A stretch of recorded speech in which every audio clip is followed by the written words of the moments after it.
So much controversy and a lot of deception. Young those coming through with the light and reflection. Whose mouth is crumbling, should knowledge deceptive. Shabazz break it down with the proper perspective. What's going on, everybody? How y'all doing? We are live tonight. This is your brother Shabazz with the proper perspective. Y'all can hear the music in the background. We're going to get it started in a moment. Tariq and Oshay is who we talking about. Let's get that algorithm jumping. Tariq Nasheed, Oshay Duke Jackson, foundational Black American cult members, leaders. Let's get that algorithm jumping. Yeah, I'm doing that on purpose. But we're going to get serious tonight. We're going to talk about one more round of lies, one more round of false narratives being promoted by Batman and Robin of the COINTELPRO squad. Yeah. If you already saw their videos, if you haven't seen their videos, I'm going to play some clips and we're going to talk about it. Peace to everybody joining the chat. What's going on? Kevin, aka Mr. K. Good evening to you, my brother, and thank you for that accolade. The Pan-African Terminator is in the house. That's what I'm trying to do. Trying to keep Pan-Africanism at the forefront and terminate the lies and the liars.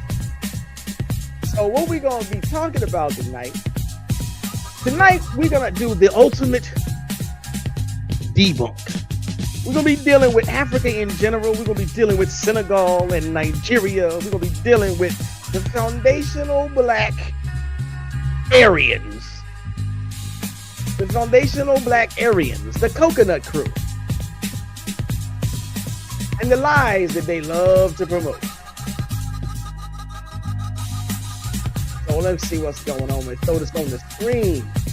Mr. K says Tariq Nasheed's real name is Two-Face Nefarious. That's a good one. And Oshay Duke Jackson's real name is Oshay Duke Jack. I'm gonna try not to jump into the curse word. But keep the jokes coming. We will put them on the screen and I will give you a shout out. Y'all know I like to say let's duke it out in the comments. So what we're gonna do tonight, I'm gonna pull up this video that Oshay Duke Jackson has just posted, not just posted, but went up on his thing. And we're gonna really get into some meaningful debunks. So what's going on? If you're just joining in, shout out to you, thank you, appreciate you. Let us know in the chat room where you're coming from, where you're listening from. Hit the like button, hit the subscribe button, and share this video with anybody else that you know might be interested in false narratives, lies, debunking false narratives and lies. Tariq Nasheed, Oshay Duke Jackson, the Kinganda YouTube channel, foundational Black Americans, or I should say foundational Black Aryans, and the white supremacist talking points that they love to wrap themselves in. But again, thank you for joining in. This is your brother Shabazz. I say hotep to the Pan-African world, and hopefully you will recognize and realize that this is a channel where we look beyond the smoke and mirrors. We put puzzle pieces together so we can get to the real truth. So after all of those, shout out. Let me see if I can bring this thing up on page. And we are going to turn this music down just a little bit. And what we're gonna do is we'll just jump right on in there. And what I'm gonna do is I'm gonna call each little section, I'm gonna throw this on the screen. So right now we're about to jump into chapter 1, what I call the invisible elders. And you're gonna see what I'm talking about. Let me pull this back down to the first section of the video. I ain't gonna say it's the first lie in the video, but it's the first one we're gonna talk about. So here we go. Let's check out and listen to what they're saying. I didn't see one person over the age of like 60, 65. Not one. I just didn't. I didn't. People thought I was exaggerating. No, I didn't see any person who could be like 60 or 65. Damn sure didn't see nobody 70 or 80. No, I didn't see it. So, okay. Now, if you don't know, like a lot of people were having fun with the fact that Marcus over there, out of the blue, jumped up and ran himself to Africa. A lot of people was like, wait a minute, what's going on? I thought you was Mr. Anti-Africa. He is, and he still is. Even when he goes to Africa, he's going just so he can figure out some new stuff to be anti-African about. And so you heard his comment. He said, I didn't see one person over the age of like 60, 65. And you sure ain't see nobody over 70 or 80. So that's the comment that he made. So we're going to deal with that. Because I think it's so very interesting. It's so very interesting. Now, I'm not here, because some people before, let me make this disclaimer. I am literally going to challenge and debunk the BS that he's saying. But I am not saying that, like I had this other idiot try to tell me, you just trying to paint everything so it's rosy and rose-colored glasses. Nah, fool, that's not what this is. So I'll just start off by saying there is something called the youth bulge in many African countries, Senegal, Nigeria. But because he tries to focus, on Senegal and then he pivots to Nigeria. So I might deal with them a little bit more than. But in Nigeria, 51.7% of the population is under the age of 15. Everybody already knows and recognizes that the continent of Africa has the youngest population on earth. That's true. But that ain't what Tariq is saying. That ain't what Oshay is rubber stamping. Now Tariq is making it seem like there ain't no old people. And that's what I'm trying to debunk.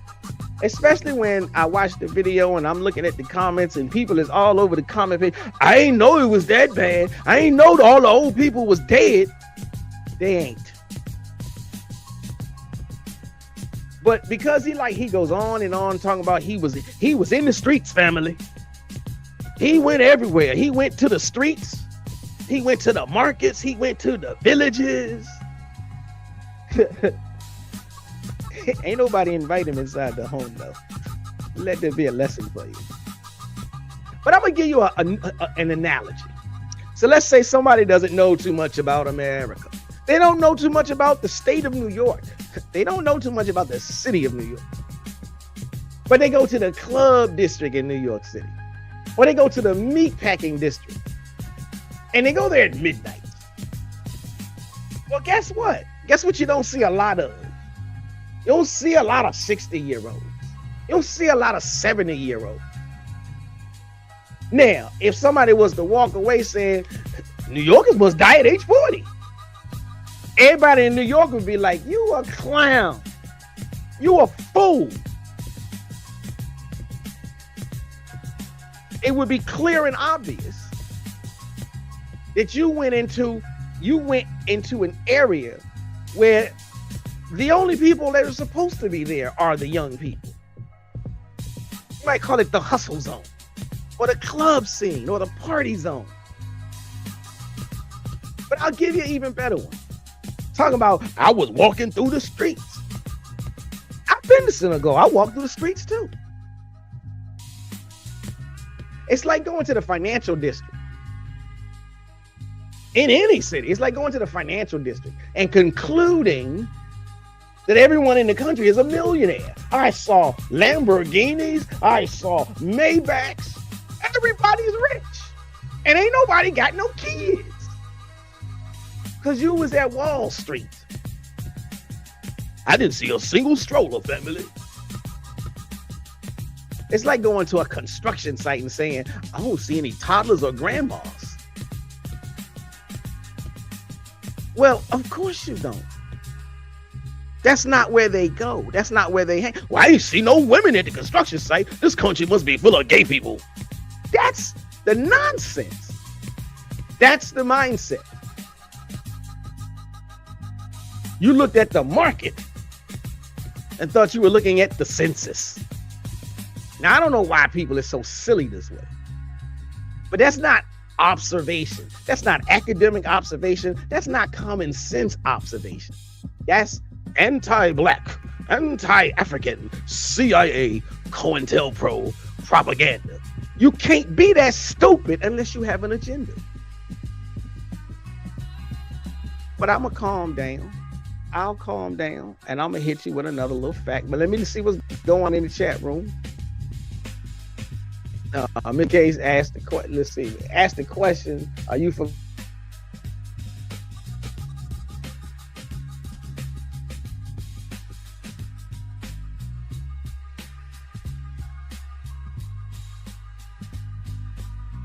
If you show up and you make a statement, as long as it's an appropriate statement, I'm gonna put your name on the board. So shout out to Chess Dazel. I'm sorry if I got your name wrong. But Chess Dazel has a statement that everybody that he or she wants everybody to see. Y'all see that? I can't necessarily co-sign that statement, but I appreciate your presence, and everybody can see because I got you on the screen. And so let me see. Mr. K says, how come it's only now he claims he's barely could find the elderly Africans after his 2026 visit?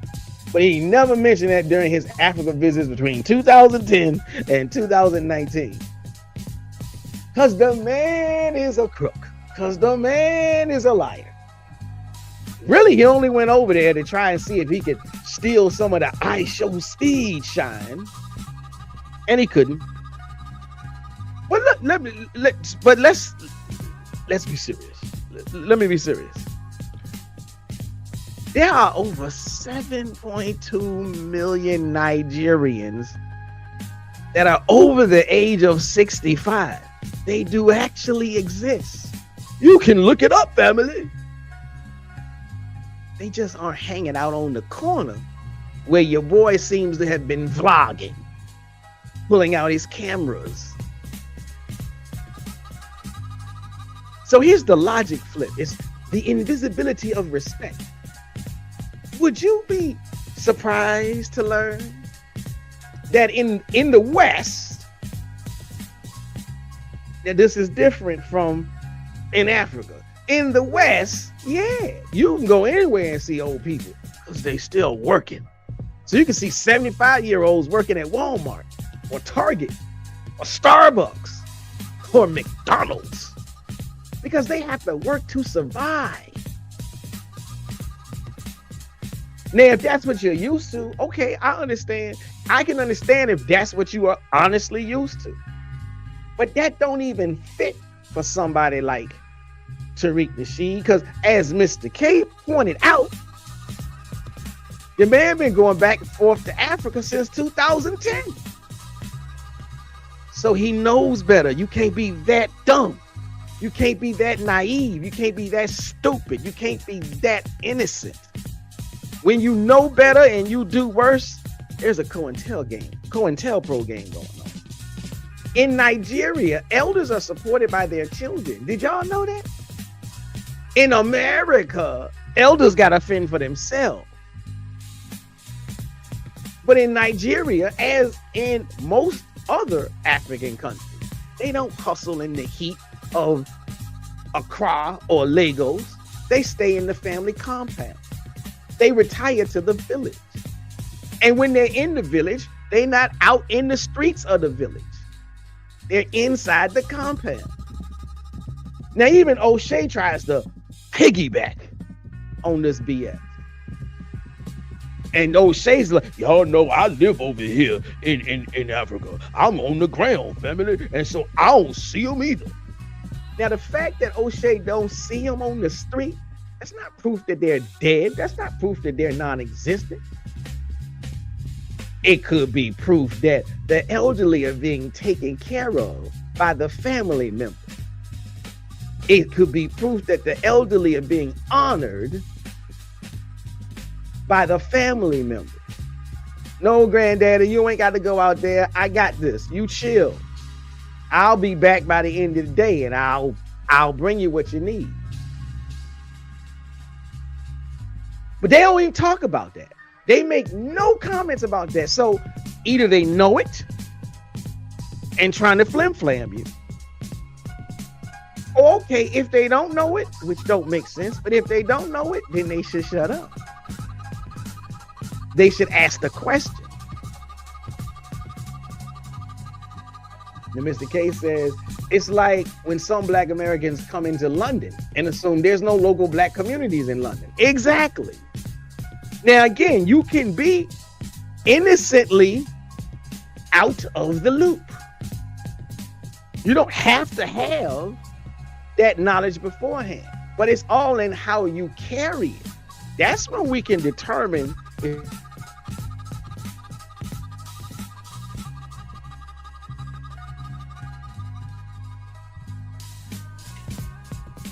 or something is awry. Mr. K says, Tariq and Oshay clearly knows no African families and never have been to African weddings or African family get-togethers. Exactly and precisely. As I said, I've been to Senegal. And yeah, I would say down in Dakar and even on Goree Island, I ain't seen no 75-year-olds. But I was invited to several people's homes where granddad and grandmom was there. And they was chilling, being taken care of. What need would they have to be out in the market? It doesn't even make sense. Now, shout out to, what's this? Collins 170. Seems like Collins 170 is having a spiritual debate with somebody else. But Collins 170 wants y'all to know, in his or her mind, y'all see that comment right there on the screen I'm pointing at, that God don't exist. Interesting. I ain't mad at that comment. I don't rubber stamp it. I ain't co-signing it, but I understand it. Just like I ain't rubber stamp the other comment. But I'm gonna move forward. Chapter 2. Let's see what these things are. Let's see how these things work. So let me move on up to this next little segment. And we're gonna be talking about the death at 54 statistical lie. The lies just keep coming all through this video. It's lie after lie. But let me see if I can pull this back up. Let's listen to the next false narrative. Africa. Because if the average age of a person that dies in Nigeria is 54, it means a few things. It means that corruption is killing the country. We talked about what happened with Anthony. And we might get into the Anthony Joshua thing also, but let me get on back. Bring this back to the BC. So you heard him. I'll say this. Maybe he's trying to be coy and clever because he does start his statement with if. But he ain't being that coy and clever. He really wants you to think that the average age of a person that dies in Nigeria is 54. It means a few things. Now I would say, okay, yeah, it do mean a few things. If that's true, it do mean a few things. Now, the logical leap as to what those things actually mean and the BS that he says it means, the corruption is killing the country. That is not what it means. That is not a logical assessment at all. So what he's really, or what I would say is, nothing that he or Tariq is saying is true. He wants to say it's all accurate. So we're going to talk about this. We're going to get into this life expectancy. Because actually you hear it a lot. People say what a life expectancy is. But here's the thing. And y'all fact check me if you want to. life expectancy is an average. But the way the mathematicians, the way the data handlers, managers, the way the professionals, the way they put it together, they get to the life expectancy number by weighting it or comparing it to infant mortality. So just walk with me for a little bit, and I'll give you an analogy that really drives it home. Because when you do this, or when you understand this, then you understand what they're doing is what I call dim-witted mathematics. And here's what I mean. So if one baby dies at age 0, that's sad. That's very sad. But if one baby dies at age 0 and one grandfather dies at age 100, and then you got 1,000 grandfathers or 1,000 other people added to that mix, the average life expectancy is 50. But does that mean that most people die at 50? Not in all actuality. The grandfather didn't die at 50. No, it doesn't happen that way. Math in this manner does not equate to the real life situation. Let me pause for a second. Mr. K says, just so you know, my family is originally from Uganda. Okay. So I know for a fact that Oshay is lying. Some of my Ugandan elders, put that on the screen, some of my Ugandan elders I know who are still alive are even in their 70s and 80s right now. Exactly. That's the perfect point. So shout out to Kevin, aka Mr. K, for that. And Shabaka 4555 says, one love, peace, power, and unity. All things are not perfect in Africa. This is true. And I tried to say that at the beginning, because it's also true of anywhere else on this earth. But Shabaka says, or anywhere else. Juke Jackson fled. Let that be a comment. Tariq is compromised. You ain't got no. I'm right with you. We in the same choir, my brother. But let me get back to this thing now. This dim-witted mathematics. Because here's a fact, a factoid. Nigeria has a high infant mortality rate. I'm not gonna lie about that. I'm not gonna sugarcoat that. I'm not gonna ignore that. So all the little FBA clowns that said, you ain't trying to deal with the truth. Nah, Nigeria does have a high infant mortality rate. Some records suggest approximately 1 in 8 die before the age of 5. That is sad. That is tragic. But mathematically speaking, because of this fact, this drags the so-called average down.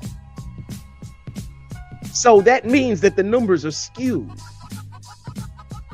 Because the other Nigerian fact is, if you survive childhood, and so let's look at that. 1 in 8 die before the age of 5. That means 7 survive. And if you survive childhood, you're statistically likely to live into your 70s and 80s. But they don't want to deal with real math, either because they ain't got the brain cells to do it, or the COINTELPRO program didn't tell them it's okay to talk about that. But I'm gonna give you a few plain talk analogies, because I really want to impress upon us all the need for critical thinking. So I'll give you a couple of analogies so you can see just how stupid, how dim-witted the math is that both of them are using. So here we go. Let's run with this. Imagine you're sitting in a local bar. I don't care what city you pick, wherever you at. You and 9 of your friends. Everyone in the room makes $50,000 a year. So all of y'all, all 10 of y'all make 50K. That means the average income in the room is $50,000. Now, In walks Bill Gates. Now everybody know that man is loaded. He makes roughly $10 billion a year. Well, guess what? The average income in the room is now $1 billion per person. Now, did you get a raise? Did you suddenly become a billionaire just because Bill Gates walked in the room? Of course not. And anybody that tried to tell you that your value just increased, you would look at them like you are an idiot. Now, this analogy is exactly what they're doing with this life expectancy statistic. And what I mean is, when you look at it this way, when you understand it this way, the average is a lie. Because one extreme outlier, Bill Gates, skews the math and makes the whole assessment nonsense. So in my example, related back to what they're talking about, infant mortality, 1 in 8 die before the age of 5. That's the Bill Gates of the death stat. It pulls the average to a place where nobody actually lives. But it's not true. It's not factual. It is not honest observation or assessment. It's literally propaganda. But I'm gonna go even further, because I really want you to feel the madness, the nonsense of this statement. So imagine you're standing with, there's 2 buckets on the floor. One bucket is full of ice water. You put your left foot in there. The other bucket is full of boiling water. You put your right foot in there. On average, because they're really trying to push the average life expectancy. On average, you're standing in 50 degrees water, which would essentially be a nice warm bath. Now, do that make sense to you? Do you feel comfortable? No, you're freezing on one side and you're burning up on the other. My whole point is, no one in reality actually experiences the average. It's a statistical number not intended to be used to understand the realities of life. So yeah, in Nigeria, you have babies dying. That would be the ice in this analogy. And you have elders living up to 90 years old. That's the boiling water. So the 50 in the middle, the 54 in the middle, is just a number on a page. It's not reality for anyone. Now, I'll give you a logical flip. Because the mathematicians, the medical experts, the data aggregators, they say there is actually a survivor advantage. A Nigerian who reaches age 60 is actually stronger, healthier than an American who reaches 60. But they ain't got no infrastructure. How is that? Because the Nigerian survived a harsher childhood. The Nigerian didn't necessarily have the Western global North cradle to the grave safety net. They had to build natural immunity and biological resilience. So calling them weak because of a mathematical digit, that's like calling a champion boxer weak because you only looked at the average weight of everyone in the arena. And yeah, I got one more analogy for you. So think about this. You walk into Madison Square Garden. 20,000 people in the seats and in the stands and all things. Mothers, fathers, kids, grandmas eating nachos and donuts and drinking and sipping and whatever. Now, the average person in the arena weighs 150 pounds. But there's a 220 pound expert, physically engineered athletic specimen in the middle of the ring. Tested, battle hardened, muscle bound. But hey, we only dealing with the average. I said the average. Well, the average in that room, the average weight in that room is 150. So I guess that means that the athlete is weak. No. What it means is when you're dealing with the average, you're not dealing with anything meaningful. So the Nigerian elder who makes it to 75, and let me reiterate this, of whom there are over 7 million. Now, I don't know why the idiot couldn't find none. He just won't look it. There are over 7 million Nigerian elders. Now, I didn't even take time to look, but if Nigeria got over 7 million, I guarantee you that those stats are very similar. And I can prove it. I'm gonna prove it. Here's how I'm gonna prove it. I ain't gonna say I can prove it definitively, but I want to destroy this so-called death sentence narrative once and for all. All we got to do is point to people who actually run the country. He said, I don't see nobody. See, this dim-witted mathematics, this poison pill math that he's dealing with. If it were true, then how do you explain the people in charge of the governments? Now, we can have a conversation about which heads of state are doing what they're supposed to do and which ones are not, but that's another thing altogether. We're dealing with this math. We're dealing with the age. Did you know West Africa in particular is actually a gerontocracy? Y'all know what that is? It's a system ruled by elders who are living long, high-powered lives.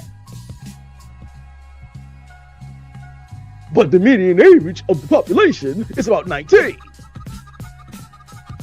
But the average age of African presidents is over 63. Many of them are pushing well into their 70s and 80s, proving what? That 54 being a death sentence is propaganda. It's false narrative. Because once you get to your 50s, that's almost the beginning of your political career, at least in some parts of Africa. So like these fools are trying to pull the wool over everybody's eyes. Like we don't see these presidents holding press conferences and being discussed in the news. Bola Tinubu in Nigeria. President Mahama in Ghana. President Ouattara in the Ivory Coast. Hell, Paul Biya was 92. But I thought everyone dies at 54. So that's what I use to be like, wait a minute, why are you lying? You are pulling a fast one over somebody, but it ain't me. And to this, let's talk infrastructure.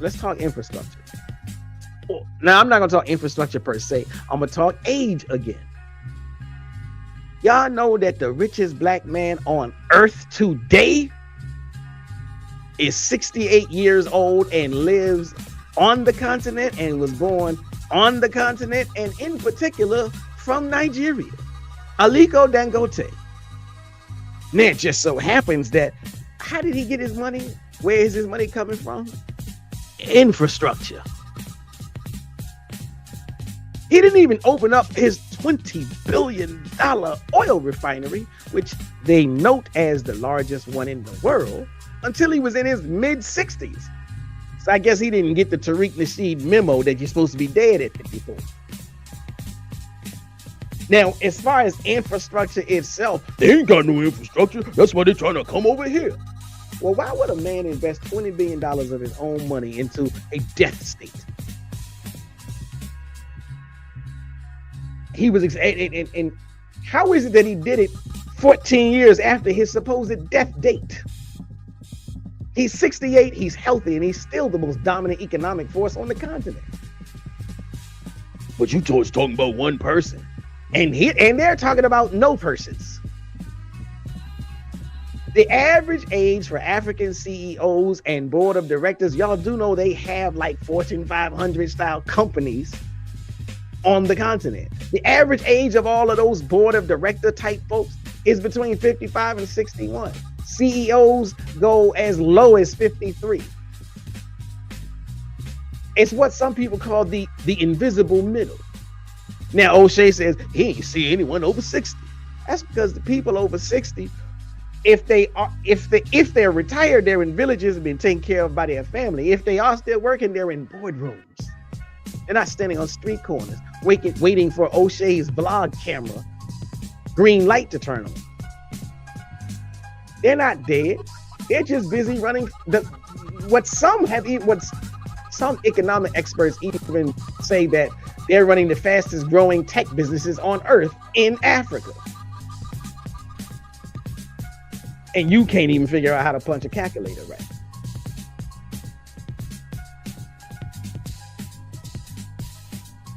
Shout out to Ida Spinks. Good points on the Bill Gates example. Thank you for that. I'm gonna move into my next little section. Let's see.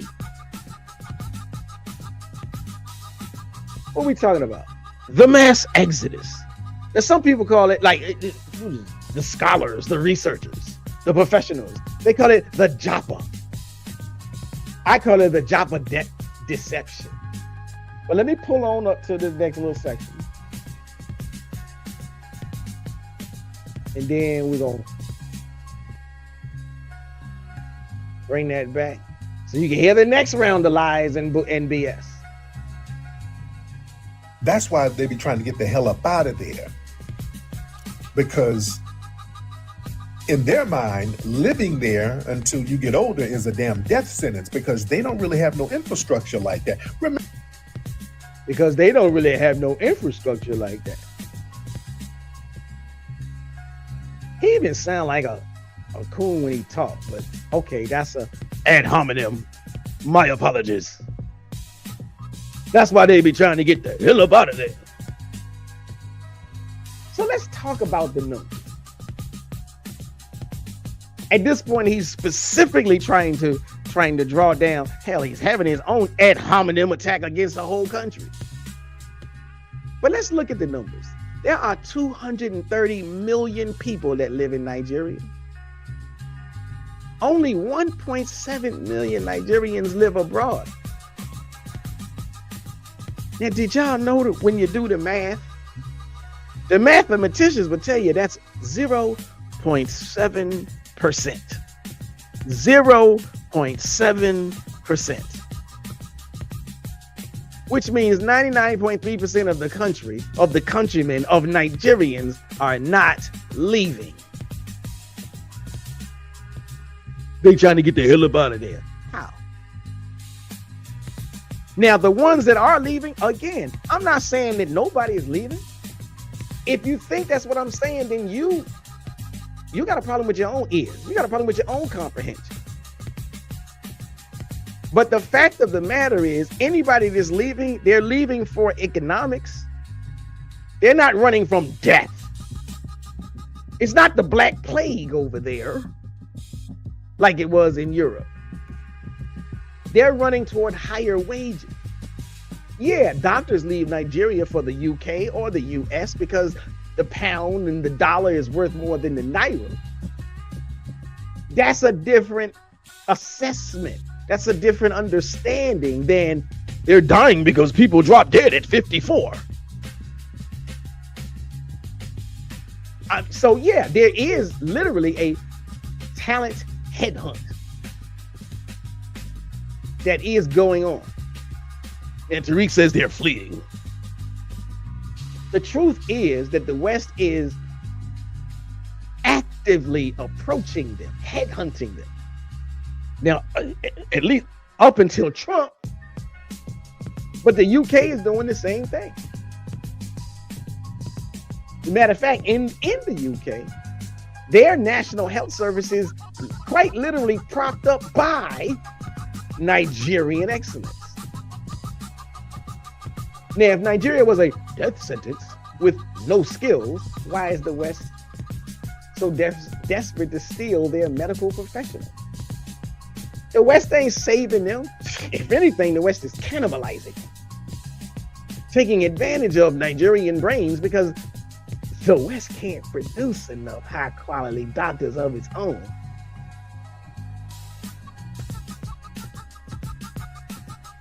So again,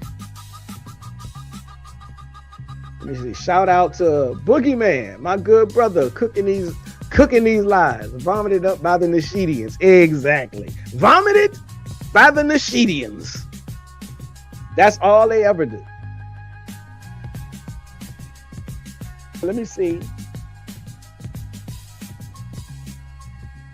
Move on up a little bit more. The next little section, if I get this right. Something else that he says.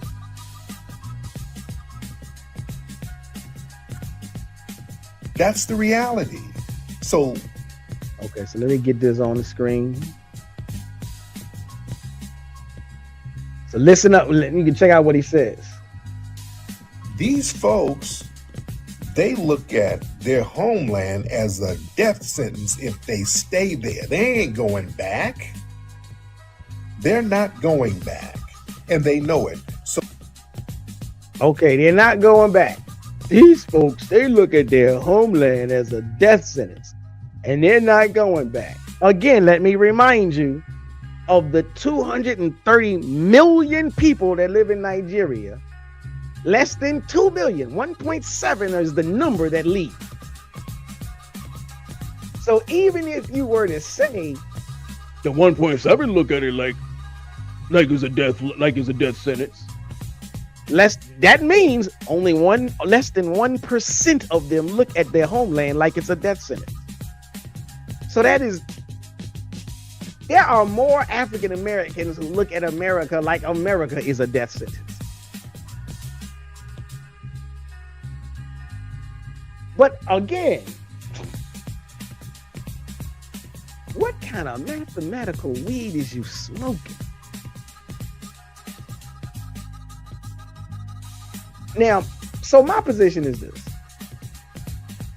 With 99.3% of Nigerians still living there, what is you talking about? 99.3% of Nigerians didn't pack up. They didn't look at Nigeria and say, I got to get up out of here. 230 million people woke up yesterday, woke up today. God willing, they're going to wake up tomorrow. And they're going to say, I live here. This is my home. I love it here. Or even if I don't love it here, this is where I'm at. And this is where I'm going to get my grind on. Only 1.7 million left. So when you say they look at their homeland as a death sentence, who? That's less than 2% of the country. You're talking about the tiniest sliver of the population. And you're projecting it onto 230 million people like it's a national emergency. Here's my point. That's not analysis. That's not analysis at all. That's not concern. That's not care. You dressing up a soundbite, trying to make it look like you doing some serious drawings, a serious conclusion. You know what? That's white manistan logic. That's what that is. COINTELPRO garbage. It's the same mess that's being used to stoke fear in the white community by Tariq Nasheed's ideological elder and mentor, Tucker Carlson. That's what that is. Now, would you be surprised to know? Like I said, so only 1.7 have left. Now, 15% of those who did leave, because Tariq says they ain't going back, and they know it, they ain't going back. They gonna stay outside of Nigeria. Well, 15% of those who did leave are actually documented in records, whether we're talking about the US, the UK, or whatnot. They're documented as returnees. They're not documented as migrants. Why? What are you talking about? What does this matter? Let me say this. First and foremost, if 15% of the people who leave come back, that ain't a war zone. That ain't a death site.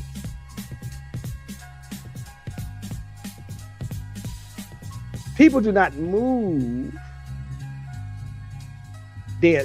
people do not compromise their safety like that. People do not move their retirement savings.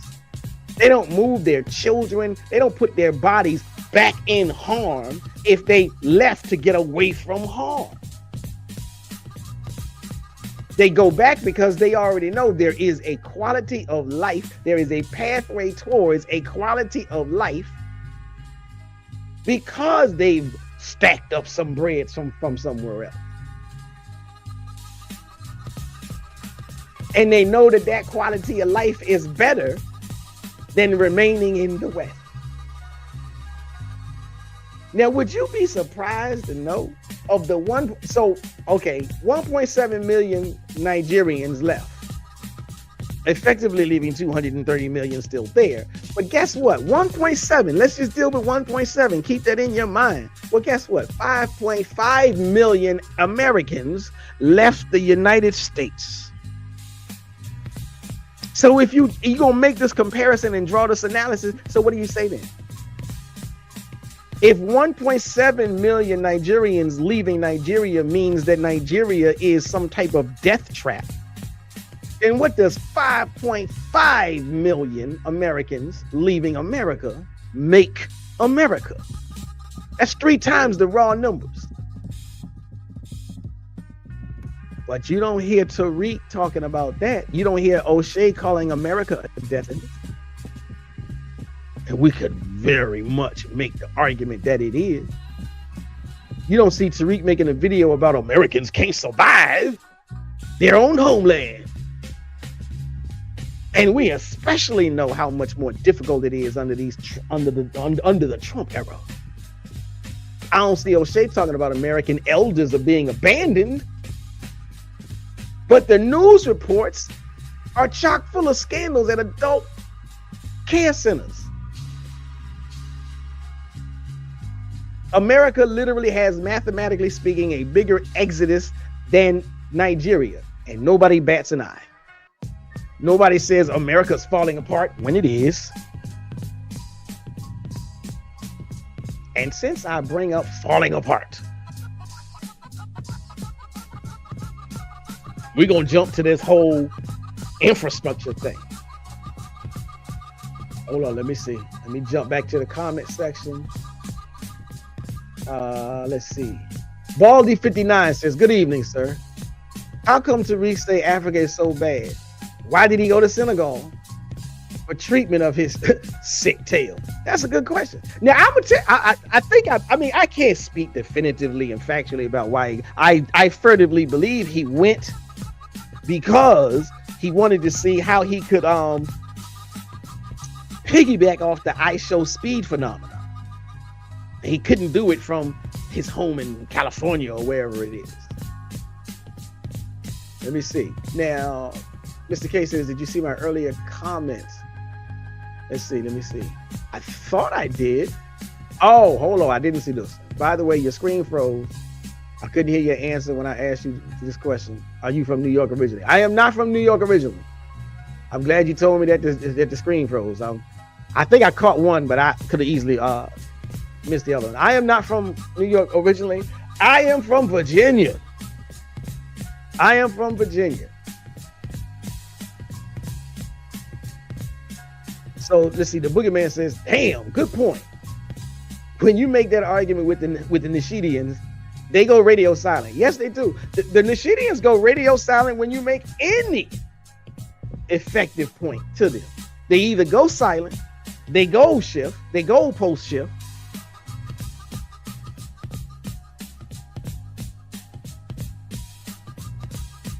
Just, Mr. K says, hold on, let me slow down, let me back up, because that last comment was made by the Boogeyman 32. I want to make sure I give everybody the proper credits about the good point, because the Nishidians go silent when faced with facts. And Mr. K says, just so you know, my family's originally from Uganda, so I know for a fact that Oshay is lying. Thank you. Keep pumping that up, because I'm going to tell you, I love the truth tellers. That's what this is all about. Just tell the truth. Because like I said earlier, you can have a substantive conversation about problems in any country, but you can't have a substantive conversation with a bold-faced liar. Now, speaking of bold-faced liars, because we're going to get to what I call my next little section. Chapter 4 of this monologue, the infrastructure myth. The infrastructure myth. So I'm going to roll this back to the section. And he says, when you can't run around hustling, let me pull this onto the screen. You listen to his words. Ain't nobody gonna say I'm putting words in his mouth. Survive. So you out of here when you get to a certain age and you can't run around hustling and scrounging up little peanuts and pennies here and there. You're not going to survive. And there is no infrastructure to take care of the elderly. This is actually correct. Not only doing his favorite Robin to Batman, just co-signing everything. Mr. Mascot, this is actually correct. So, okay, we're going to have to deal with this. So Mr. K says, some of my Ugandan elders I know who are still alive are in their 70s and 80s right now. Exactly. So let's deal with this right here. This is actually correct. I want to deal with this whole infrastructure myth that they keep promoting. Now, again, I'll say off top, I'm not saying that there are no infrastructure problems in Africa. There are no, because at the same time, there are problems with infrastructure in Africa. There are problems in infrastructure in America. That ain't no one up. You ain't saying nothing. You ain't doing nothing. But I have you know, Nigeria's Institute of Medical Research. This is infrastructure. So during the COVID-19 scamdemic, is what some people like to call it, Nigeria developed its own vaccine candidate, and they developed their own rapid test kits during this pandemic. You can't do that if you ain't got no infrastructure. Back in 2014, during the Ebola crisis, Nigeria stopped Ebola in its tracks in 90 days. The World Health Organization called it a spectacular success story. Why? Because they had infrastructure. They did what the West was too scared to do. So these countries, they have infrastructure. They may have problems with some infrastructure, just like America has problems with some infrastructure. But what Tariq and Oshay are trying to do is they're trying to paint the picture so that you think back to the days when white folk used to tell us Africa is a jungle. That's what they're doing. They're just clever with it.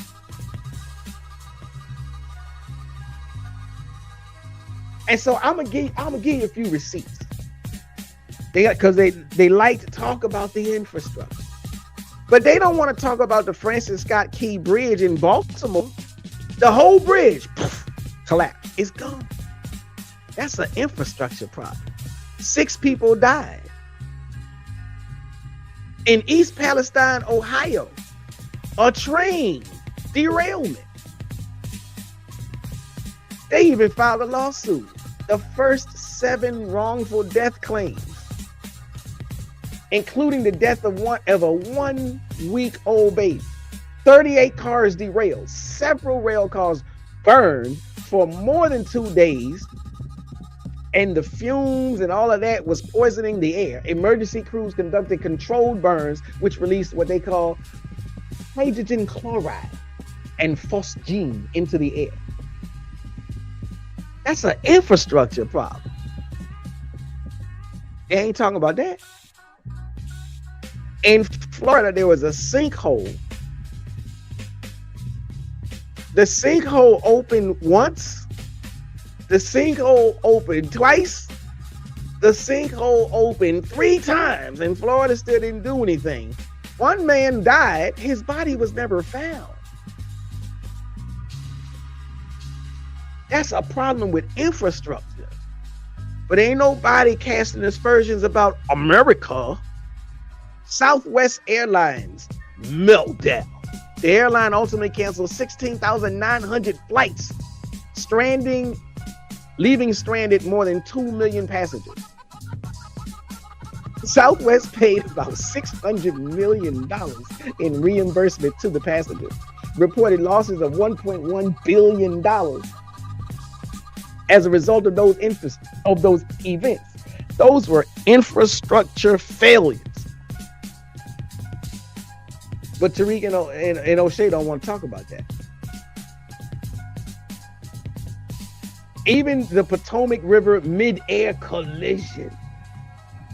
The PSA Airlines Bombardier CRJ700, you can look it up, operating as American Airlines Flight 5342, collided with a U.S. Army, and I can't even say that word, Sikorsky UH-60 Black Hawk. 67 people were killed when that American Airlines aircraft collided with that Army helicopter over the Potomac River. That is an infrastructure problem. All of this happening, I can't literally say right now, but all of this happening within the past 1 to 2 years almost. In the wealthiest nation on the planet, with the most expensive infrastructure budget on earth. But nobody says America has no infrastructure. Nobody says America has infrastructure problems. Nobody calls America a death sentence. One road in Lagos kills one person and it becomes proof that Africa is now primitive. But the moment a bridge collapses in Maryland, it's an isolated incident. This is not what is called analysis. This is a specific particular lens. That particular lens has a name, and it ain't objective. It ain't objectivity. It's propaganda. It's COINTELPRO. But let me circle back. I think I gotta pull this up again. Let me circle back to,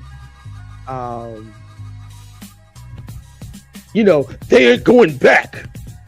What Tariq said. Because this, okay, so I talked about the infrastructure. But the other comment that he made in there is they ain't going back. They coming over here and they ain't going back. Did y'all know there was something that they got? It's on the books. I ain't making this up. It's called the Circular Citizen.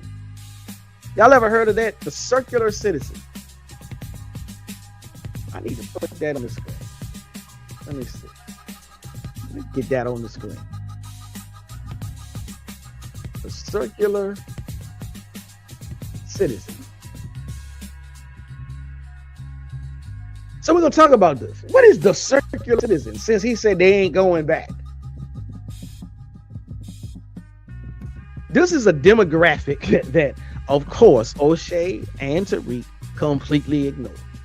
Why? Because it destroys their escape narrative. There's some mathematicians, some statistics, I can't even say that word. The research says that there's a 30-70 split. There's a massive class of what some people call JJCs, Johnny Just Come. And established professionals. This 30-70 split, they spend 3 months in the West, they spend 6 months in the West, and then they spend 9 months or another 6 months back home, whether it be Nigeria, Tanzania, Uganda, Senegal.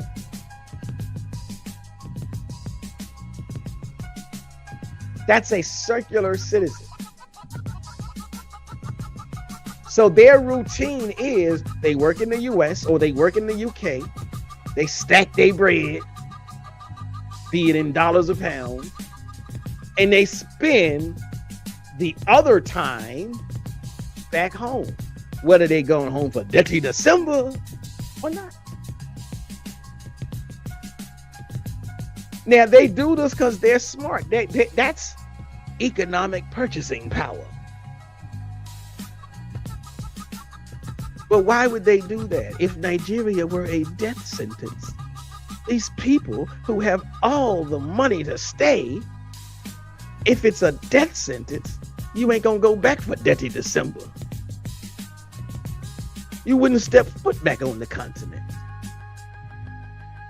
Instead, they're the ones going back and helping to build mansions in Lekki and tech hubs in Yaba. But they don't want to talk about that. They just want you to think this nonsense. The Boogeyman 32 says, Tariq constructing more narratives than a Stephen King novel. Shaking my head. Absolutely, brother. And Kevin, aka Mr. K, says, you know about the concept of naked lies versus well-dressed lies.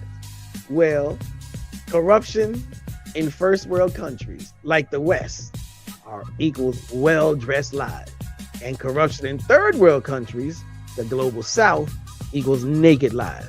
Excellent point. Excellent point. So again, the narrative that Tariq and Oshay are pushing is that all these Africans is coming over to America. Most of them are going back. Most of them are circular citizens. They come over, they work, they get some money, they go back and chill. Now, if you just jealous, just say that. So maybe that is why, like the brother asked earlier, why would Tariq go back to Senegal? Maybe that's what he doing, but he don't want everybody to know it. So he trying to craft some stuff, make you look this way while he go that way. He making his bread over here and then he run over there to spend some time. But he can't say nothing positive because he done backed himself into a corner where he is Mr. Negativity. So he got to keep that game running. But I'll give you one better. So let's look at this. Let's call it. What can I call it? Let me put this on the screen.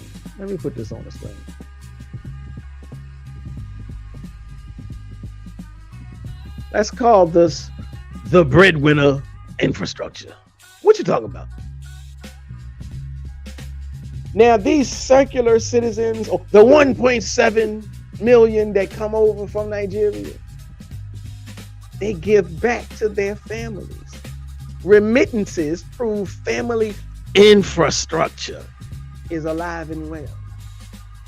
Now, the stats say that Nigeria alone receives roughly 20 to 25 billion dollars, US dollars, because it might include the UK, $1 billion in remittances annually. That means these brothers and sisters are coming over here, getting their jobs, stacking their bread, living here, and are able to send money back home. Well, why do they send it? To pay for private health care. But I thought you said they ain't had no infrastructure. I told you they was lying. You can't pay for private health care if there ain't no infrastructure for private health care. And you can have a conversation, well, it should be public. That's what I meant. That's what he was really trying to talk about. They should have public health care. We ain't got it. We don't have it. So they're sending money back for private health care, which proves they got infrastructure. And it's private health care for who? 7 million elders. And to pay for private generators and solar grids, which means they got infrastructure. Now, it may not be all entirely from the government, through the government, but it's there. That's infrastructure. Now, again, you can have a conversation, well, maybe the government should be doing it instead of the private people. Well, maybe, but that's a different conversation. That's not what they were talking about. And if they were so concerned, instead of concerned trolling, they would have brought that point up. So what we have is a situation where the Nigerian diaspora the Ghanaian diaspora is literally buying their way out of the government's infrastructure failures or problems. They are creating a parallel infrastructure. And ain't that what we be doing in the African American community? Because we know the government ain't giving us nothing, at least not without a blood drenched fight. So again, if the country were a death sentence, you wouldn't invest in a house. You ain't go buy a house in the middle of a plague. You'd spend that money to get your family out. That ain't what they doing. That ain't what the overwhelming majority of them are doing. The fact that most of them stay proves you're wrong anyhow. The fact that of the ones who come 15% go back proves you're wrong. The fact that of, 85% remaining, and if that's the wrong number, I apologize, because I'm not that good with math off the top of my head. But the remaining numbers that stay are sending money back. Why? So that their elders don't have to be in the streets saying, welcome to Walmart, welcome to Costco. Because the family is the infrastructure. Nigerians don't even use nursing homes like we do in America, because the family is the infrastructure and they take care of their elders. So millions of dollars are sent home every month to support those old people that Oshay said, I ain't see them either, family. That's right, Batman. Sounded like Robin.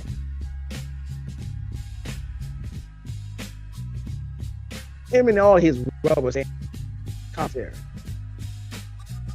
But I'm gonna bring that up. I'm gonna pull that back up too. Let me pull up his next little bogus comment. So let me see. Mr. K says, I can't lie. America's propaganda machine via the media and academia is so toxic. They love to dramatize the struggles of daily life within third world countries. Yes, they do. It's part of their religion. It's part of their zeitgeist. I don't think they can even help themselves. Shout out to the boogeyman. Real on fire. Yeah, we bringing down the truth. Now let me see if I can pull this next set of false narratives out of the horse's mouth. See if we can pull this up. Is there not much infrastructure to take care of the elderly? There is no infrastructure to take care of the youth. How many job programs that I've seen in most countries in Africa? Not very many. Skilling programs, not very many. How to do business, how to talk to clients, how to treat your customers, that kind of training, not very many. Okay? If at all. You see? At all. You see what I'm saying? Yeah. Okay. So let's talk about that. Let's deal with that. So I'm still gonna call this the mascot move. The Robin the Batman move. Because he's still rubber stamping his idol. And he's trying to pour it on thick. That is actually correct. And so you heard what he did, what he does. He doesn't just stop at the elders. He's going to pile it on. So he extends his critique to the youth. He says, there's no job training. There's no skilling programs. No business development. Now, okay. I'm going to try to give him a fair read. I'm going to give him a pass a little bit. He ain't entirely wrong. Well, yes, he is. Because he says there's none. Now, if he don't literally mean it the way he's literally saying it, he ain't entirely wrong. Because there are programs. Now, they may be underdeveloped in certain regions. I won't deny that. So I'm really taking task. I'm really taking issue. I'm taking aim at his framing. He's presenting the absence of Western style institutional programs as proof that the continent is a lost cause, as proof that there ain't nobody doing nothing. There ain't no skilling programs, so ain't nobody got no skills over there, really. Then how are certain countries like Kenya tech hubs? You can't just fall into the tech industry with no skill. But because infrastructure doesn't only look like a government job program, he don't understand. And he's there. You know, sometimes infrastructure might look like an uncle who teaches you how to run a market stall. It looks like a community that pools money so that one person can't open a shop. That's infrastructure. When oral knowledge gets passed down from one generation to the next, that is indeed infrastructure. But Oshay sees the gap where the government program should be, and he calls it nothing. But if there is nothing there, again, you tell me, look it up for yourself. Kenya itself is considered a tech hub. But just because it doesn't fit the Western template, Oshay, you ain't got nothing over here. All right, Steven. So every time they say no infrastructure, because they don't see a shining Western building. And again, it's because they got their eyes closed. Because I already showed you, told you, talked about how Nigeria's medical infrastructure plays out. While the West was hoarding vaccines, Nigeria was sequencing the virus in their own labs. That's infrastructure. And that's not just bricks, that's brain power. So if there was truly no infrastructure, how did Nigeria wipe out the Ebola virus? How did they stave off COVID? Hell, they survived better than many of the developed nations, many of the global north.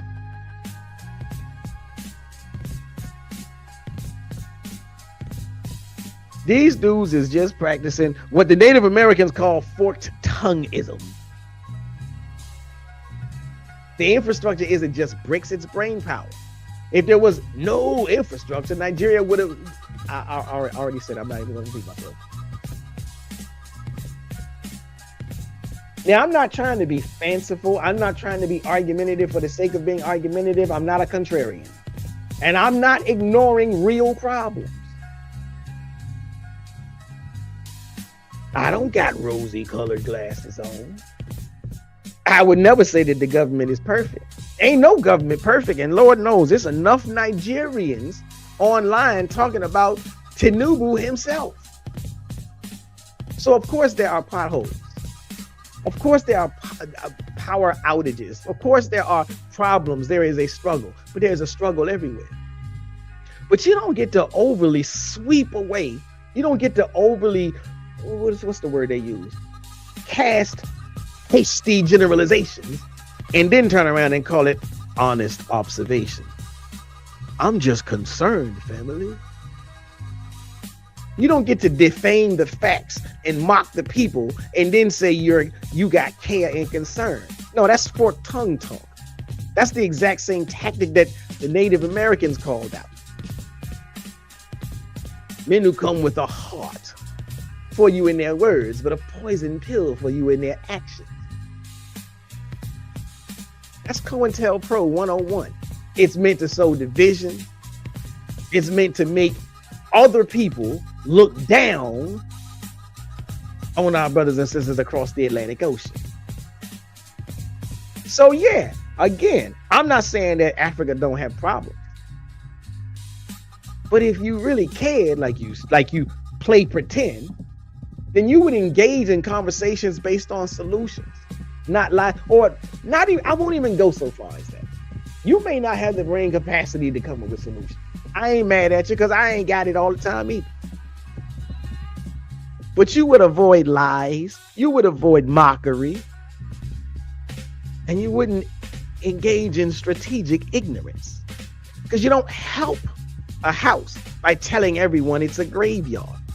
You help a house by fixing the foundation, or at least helping to point to where the cracks in the foundation are. But you can't fix anything when you're too busy performing for the algorithm, so that your mascot, no, you are the mascot, so that your idol can give you a pat on the back. Now, speaking of idols and mascots, let's see. Mr. K says, it's crazy how YouTube has all these African media outlets covering daily news in Africa that are accessible, but the FBAs still cling on to Western media outlets for African news. Shaking my head. It sure do. I tell you, the cults, the Nashidites, the Yvette Carlians, they love them some white folk. They don't trust no information unless it came from the white man.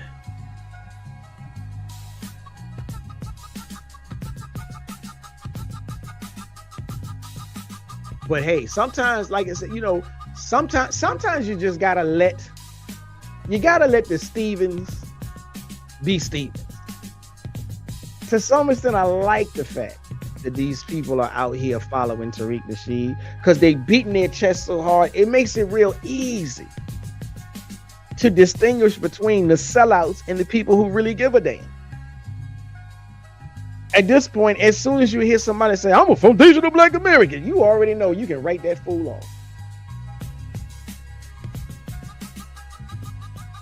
They are just as hardcore with their ignorance as a white supremacist. If somebody came to you and said, I'm a white supremacist, you wouldn't entertain a conversation with them. Like, I clocked it, know what that is. Just like the red hat. When you see that MAGA hat, you know, ain't no brain cells.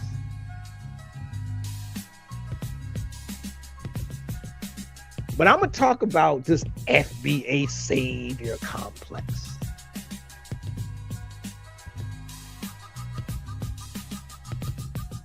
Let's get this up on the screen.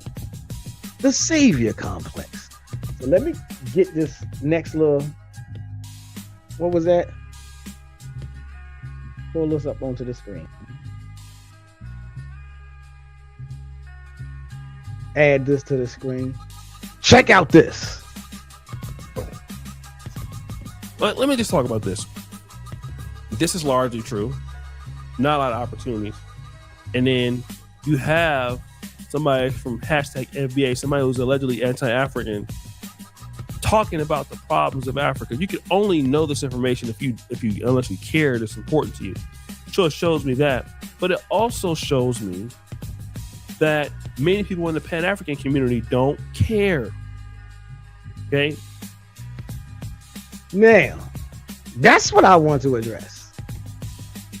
I want to address the forked tongue babble. The forked tongue babble. Let's go right to it. Let's stop this right now. Because this part is probably the most disingenuous, most manipulative, most gaslighting piece of rhetoric in the whole entire video. And that's saying something. Now, Oshay done spent about 12 minutes co-signing every derogatory, dismissive, disrespectful claim out of his leader's mouth about Nigeria, Senegal, Africa, the people, the government, the infrastructure. He rubber stamps the Death at 54 narrative. He amplifies the no infrastructure myth. He backs the mass exodus fantasy. And frames an entire continent as a graveyard that people are fleeing from. And now, after all of that, he has the audacity. No. He has the caucasity. The chocolate caucasity. To say, you can only know this information unless you care.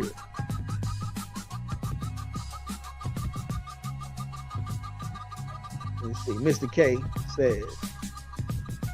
K says, a cry bully is a term describing an individual who engages in aggressive, intimidating, or bullying behavior while simultaneously positioning themselves as a victim, often using tears,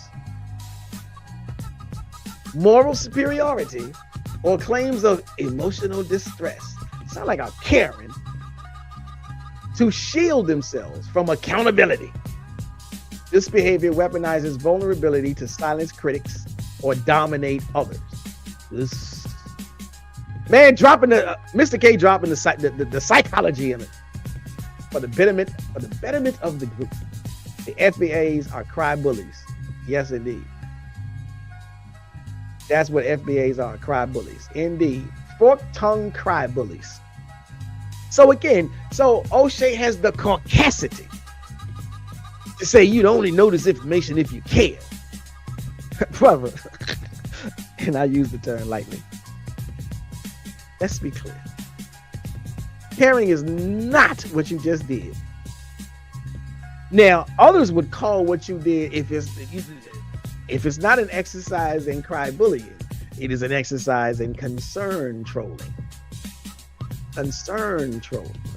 Let me put that one on the screen too. What is concern trolling? It's a derogatory term, and I mean it to be. It's the action or practice of disingenuously expressing concern about an issue in order to undermine or derail genuine discussion. Cry bully concern trolling. Brother, you are not motivated by the love for Africa or Africans. You are motivated by the need to position #FBA, the cult, the Nishidites, as morally and intellectually superior by using Africa as your punching bag. You don't care about Nigerian elders or Ugandan elders or Senegalese elders. You're using their alleged absence, and I feel as though I have thoroughly debunked that, but you're using their alleged absence to support a narrative. You don't care about infrastructure. You cherry-picked one single car accident to write off an entire country, to write off an entire continent. You don't care about immigration. You have weaponized 0.7% who left. And you do that while ignoring 99.3% of the people who stayed. Man, that's not care. That's not concern. That is exploitation dressed up as empathy. COINTELPRO. And to this Pan-Africans don't care slam. Because then you said the Pan-African community doesn't care. So let's talk about what Pan-Africans actually doing while you're making slick mouth videos.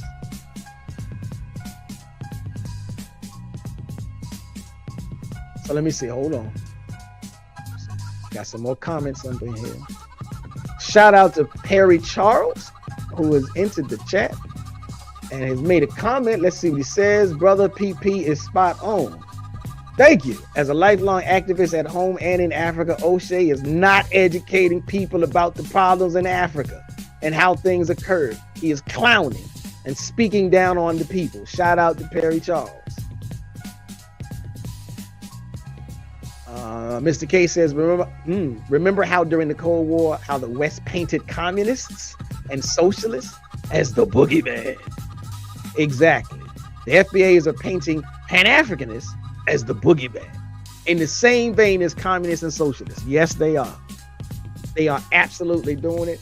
And that's why I will continue to say that they are working for COINTELPRO, whether they're receiving a check for it or not. But let's talk just a little bit about Pan-Africans don't care. But you got Pan-Africans on the ground building schools, helping build hospitals and businesses all across the continent. But we don't care while you sit in a studio. Pan-Africans are fundraising, organizing, and creating real infrastructure. Not just talking about the absence of infrastructure, from a desk, whether it be from in Uganda or California. Pan-Africans are the ones who moved back, some invested, put their money, put their time and bodies where their mouth is. Pan-Africans are the ones teaching, mentoring, and transferring knowledge. The kind of infrastructure that Oshay says doesn't even exist. Why? Because it doesn't fit his Western template, his masses stamp of approval. And yes, now again, I'm not here to say everything is perfect. Some of the work, some of the challenges, some of the statuses and the state of affairs is messy. There are plenty of things that are underfunded. Most of the good news doesn't get headlines. That doesn't mean that the work isn't happening. The care is real, the commitment is real, and it is multi-generational. So when you say many people in the Pan-African community don't care, you're not making an observation, you're making an accusation. And you can't prove it. Not if the name of the game is to back your statements up with facts. Now, if you're allowed to just continue lying, no matter how blatant, no matter how calculated and malicious the lie is, okay, have at it. But while you seek to discredit the people who are actually doing the work, you will be called out for your falsehoods. So here's a test. Oshay, hashtag FBA, Nasheedites, all you COINTELPRO cult members, if you truly care so much, where is the FBA funded hospital in Nigeria? Hell, where's the FBA funded hospital in your neighborhood, in your city? Where's the FBA built school? Whether it be in Ghana or in California, FBA schools, not African American built schools. Where's the FBA infrastructure projects? Where are the boots on the ground? You can know all the statistics that you want and misinterpret them. You can cite all the corruption that you want and overextend it and over dramatize it. But if you cared, knowledge without action is just performance. If you cared, performance without love is just propaganda. You're not over there trying to fix the roads. You're over there trying to, you're trying to prove a point to your slave master. And the point is always the same. We're better than you. That's not care, my brother. That's right manistan contempt. And so, now that I'm gonna get off my soapbox, at least for a hot second, let me be clear. Let me see. So Perry Charles says, my Pan-African Investment Club, which employs quite a few people in Gambia, have agreed to set up book clubs and study groups to improve literacy rates. And there are other diasporans doing similar. So again, the receipts fall out the sky when people ask about them. Thank you, Perry Charles. Shout out. And the Boogeyman 32 says, careful, brother. You asking too many questions, too many real questions. It'll make a FBA brain explode. It'll make a FBA brain explode. Perry Charles says we have Black American Muslim Pan-Africanists in Gambia running programs in really poor communities. They held Black History Month in Gambia teaching people important things. And that's the thing, because this is the infrastructure that is needed, and this is the infrastructure that is literally going on. So that, see, we will never live in a time, as long as the Yorugu is here, where a propaganda war is not being waged. So we will always be in a position where we must fight the propaganda war. And that's what these educational pieces are for. Mr. K says, Perry Charles, you should, and ask Proper Perspective if you can join in the live stream and share your knowledge and experiences showing receipts. Yes, if you want to, I will drop the link in the chat. Because I'm coming to my closing anyhow. So that's when once I finish my little thing, then I always say, if you want to jump on, then we can keep it going. But in conclusion, let me be 100% clear. Because I'm not saying, I think I've said this so much, it's almost, it don't even really need to be said again, but I ain't saying Africa is void of problems. I would be an idiot to stand here and tell you that everything is perfect. There is no continent on this planet that doesn't have problems. There's no country on this earth, including the one that I am reluctantly, begrudgingly forced to live on, right now at least, that is exempt from struggle, corruption, or tragedy. Like the comment that Mr. K said, naked or dressed up corruption. But here's the difference. We must pay careful attention to the way people frame and characterize these things. If you say you want to help, which is how Oshay keeps trying to characterize his commentary, the liar that he is. Because if you say you want to help, you wouldn't cast such wide aspersion-oriented nets. If you honestly cared about the people, you wouldn't use a single tragedy to condemn an entire continent of 1.4 billion people. So yeah, you could talk about the Anthony Joshua example, and you could talk about Dead Road, as they did. But they want to use that one car accident to tell you that Nigeria has no infrastructure. No, it had a problem with that particular road. And even if they have problems with other roads, that doesn't mean there's no infrastructure. And to try to take one thing and make it represent of the entire country the way in which they did, well, that's a sinful level of extrapolation. You gonna give me one road in one country of one incident and tell me that that defines the whole landmass?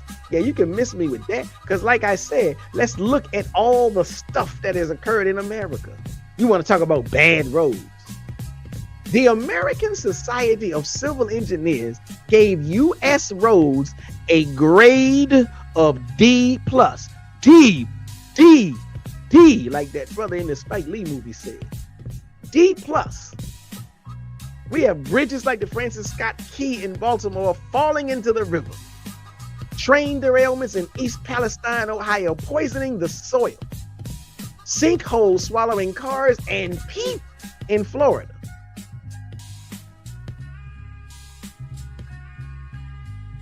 But no one would ever say America is a death sentence.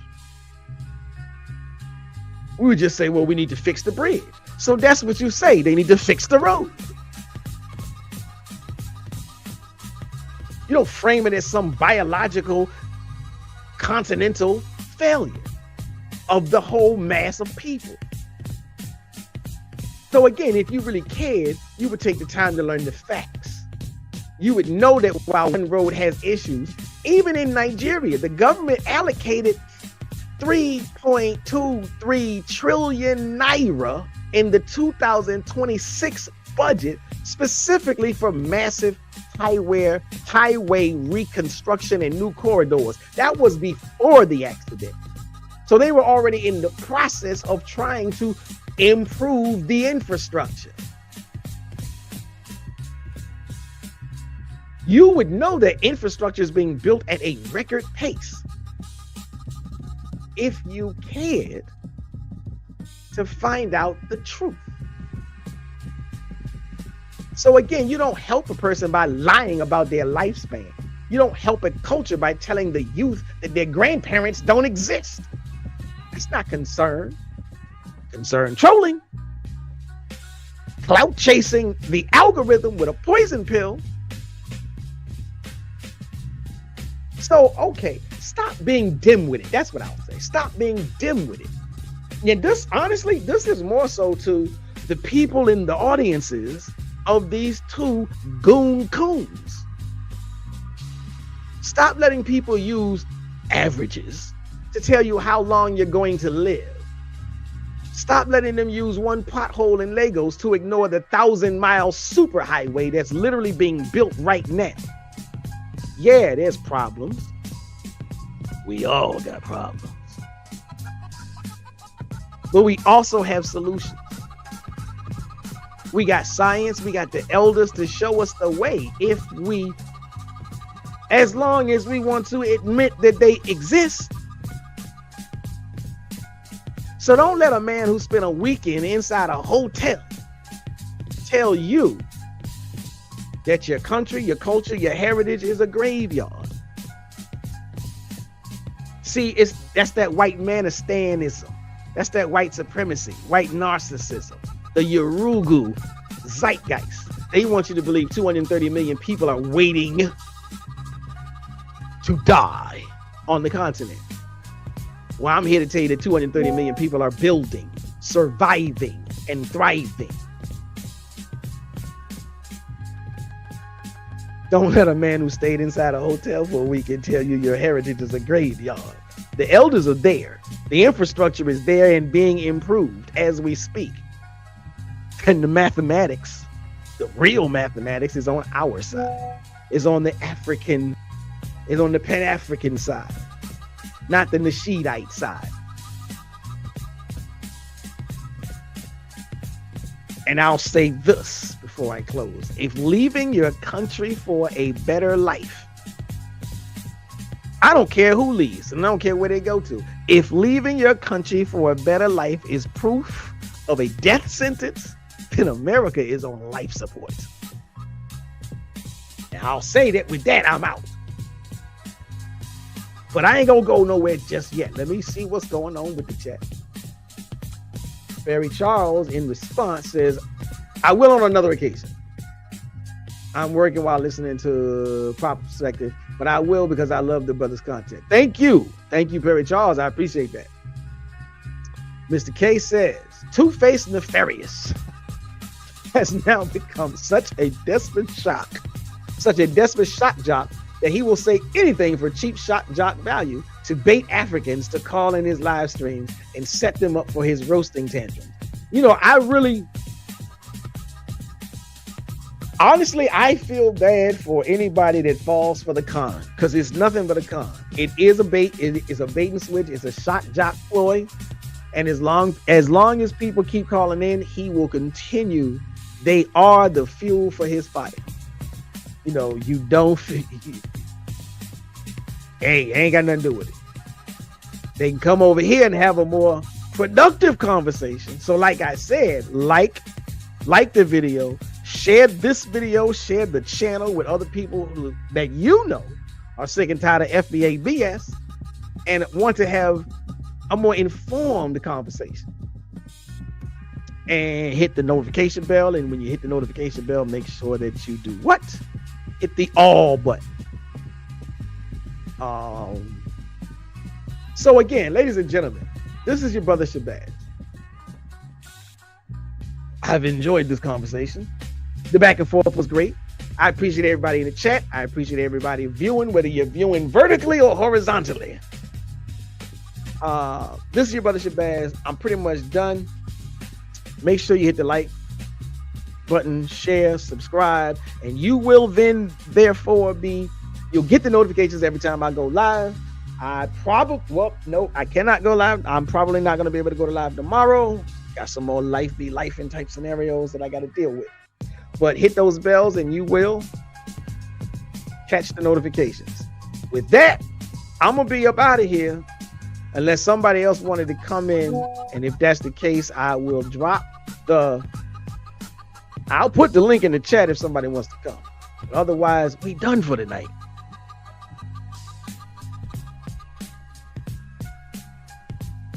So shout out to Mr. K. Shout out to Perry Charles.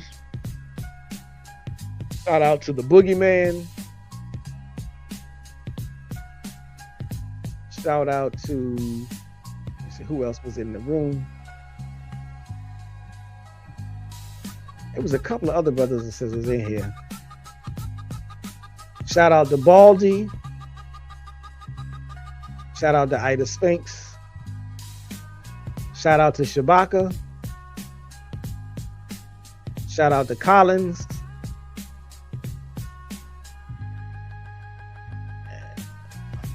I know I missed somebody, but